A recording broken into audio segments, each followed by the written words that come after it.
नमस्कार दोस्तों। हर इंसान चाहता है कि उसके घर में सुख शांति बनी रहे, परिवार में प्यार बना रहे और कभी भी घर में धन धान्य की कमी ना हो। लेकिन कई बार हम मेहनत तो बहुत करते हैं, लेकिन फिर भी घर में बरकत महसूस नहीं होती।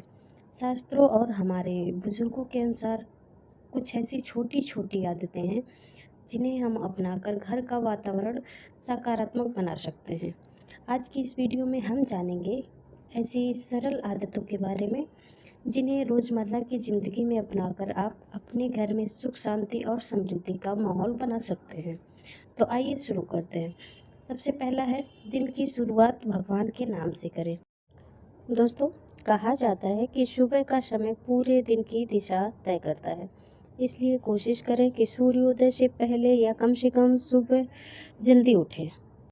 बिस्तर से उठते ही मोबाइल देखने की बजाय भगवान का स्मरण करें और उनके प्रति आभार व्यक्त करें। कुछ पल प्रार्थना करने से मन शांत रहता है और पूरे दिन सकारात्मक ऊर्जा बनी रहती है। अब बात करते हैं दूसरे नंबर की। घर को साफ सुथरा रखें। जहाँ स्वच्छता होती है वहाँ सकारात्मक ऊर्जा जो होती है वो अपने आप आती है। घर में फैली गंदगी, बिखरा हुआ सामान और धूल मिट्टी न केवल स्वास्थ्य के लिए हानिकारक है बल्कि मानसिक तनाव भी बढ़ाती है। प्रतिदिन थोड़ा समय निकालकर घर की सफाई करें। विशेष रूप से पूजा घर, रसोई और मुख्य द्वार को साफ रखें। साफ वातावरण में मन भी प्रसन्न रहता है और घर में सुख शांति का अनुभव होता है। अब बात करते हैं घर के मुख्य द्वार के बारे में। मुख्य द्वार को घर का मुख माना जाता है, इसलिए दरवाजे के आसपास गंदगी, कूड़ा कचरा या टूटे फूटे सामान ना रखें। सुबह सुबह दरवाजे पर पानी छिड़कना, रंगोली बनाना या शुभ चिन्ह लगाना सकारात्मकता का प्रतीक माना जाता है। जब घर का प्रवेश द्वार सुंदर और स्वच्छ होता है तो आने वाले लोगों पर भी अच्छा प्रभाव पड़ता है। अब बात करते हैं सुबह शाम दीपक की। तो घर के पूजा स्थान पर प्रतिदिन सुबह और शाम दीपक जलाने की परंपरा बहुत पुरानी है। दीपक केवल प्रकाश नहीं देता बल्कि अंधकार और नकारात्मकता को दूर करने का भी प्रतीक माना जाता है। जब घर में दीपक की रोशनी और भक्ति का माहौल होता है तो मन में शांति और सकारात्मक विचार पैदा होते हैं। अब बात करते हैं रसोई के बारे में।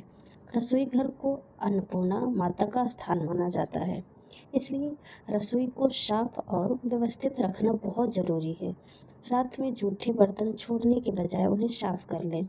अन्न का सम्मान करें और जितनी ज़रूरत हो उतना ही भोजन बनाएं। भोजन की बर्बादी से बचना न केवल अच्छी आदत है बल्कि ये संसाधनों के प्रति सम्मान भी दर्शाता है। अब बात करते हैं तुलसी माता की सेवा की। भारतीय संस्कृति में तुलसी माता का विशेष महत्व बताया गया है। यदि घर में तुलसी का पौधा है तो प्रतिदिन उसे जल अर्पित करें। शाम को उसके पास दीपक जलाने से वातावरण शांत और पवित्र महसूस होता है। तुलसी के आसपास साफ सफाई रखना भी बहुत महत्वपूर्ण माना जाता है। अब बात करते हैं अन्न और पानी के बारे में। दोस्तों, दुनिया में ऐसे लाखों लोग हैं जो दो वक्त का भोजन भी मुश्किल से मिलता है जिन्हें। इसलिए भोजन और पानी को कभी व्यर्थ ना जाने दें। जितना चाहिए उतना ही लें और बचा हुआ भोजन जरूरतमंदों को देने का प्रयास करें। अन्न का सम्मान करने से मन में कृतज्ञता की भावना विकसित होती है। अब अगला बात करते हैं माता पिता और बड़ों के बारे में। तो माता पिता और बड़ों का सम्मान करना चाहिए। घर के बड़े बुजुर्ग अनुभव और आशीर्वाद का खजाना होते हैं। उनका सम्मान करना, उनकी बातों को सुनना और उनकी सेवा करना परिवार में प्रेम और एकता बढ़ाता है। जहाँ बड़ों का सम्मान होता है वहाँ परिवार मजबूत बनता है और रिश्तों में भी मिठास बनी रहती है। अब बात करते हैं दान के बारे में। दान और सेवा की भावना रखें। बरकत केवल धन से नहीं आती बल्कि अच्छे कर्मों से भी आती है। यदि आपकी क्षमता हो तो समय समय पर ज़रूरतमंद लोगों की सहायता करें। किसी भूखे को भोजन कराना, गरीब बच्चों की पढ़ाई में मदद करना या किसी ज़रूरतमंद को कपड़े देना बहुत पुण्यदायी माना जाता है। दूसरों की मदद करने से मन को भी बहुत खुशी मिलती है। अब बात करते हैं घर में प्रेम और शांति बनाए रखने के बारे में। अक्सर देखा जाता है कि जिस घर में रोज़ झगड़े और कटु शब्द होते हैं, वहाँ का माहौल भारी हो जाता है। कोशिश करें कि परिवार के सदस्यों के साथ प्रेम पूर्वक बात करें। छोटी छोटी बातों को लेकर विवाद ना बढ़ाएं। एक दूसरे की भावना को समझें और सम्मान दें। घर की असली बरकत आपसी प्रेम और विश्वास में ही छिपी होती है। अब बात करते हैं नियमित मंत्र जाप का या फिर प्रार्थना का। रोज़ कुछ मिनट भगवान के नाम का स्मरण करने से मन शांत होता है।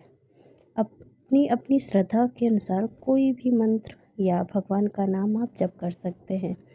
आपको जिनका भी नाम पसंद है, आपको लक्ष्मी जी, विष्णु जी, शंकर जी या फिर कोई भी हैं जिनका भी नाम पसंद है, आप नियमित रूप से उनका नाम जप कर सकते हैं, उनका मंत्र जप कर सकते हैं और प्रार्थना कर सकते हैं। प्रार्थना से मन में सकारात्मक और आत्मविश्वास बढ़ता है। अगर जानकारी पसंद आई हो तो वीडियो को लाइक, शेयर एंड सब्सक्राइब कीजिएगा। मिलेंगे अगली वीडियो में, तब तक के लिए धन्यवाद।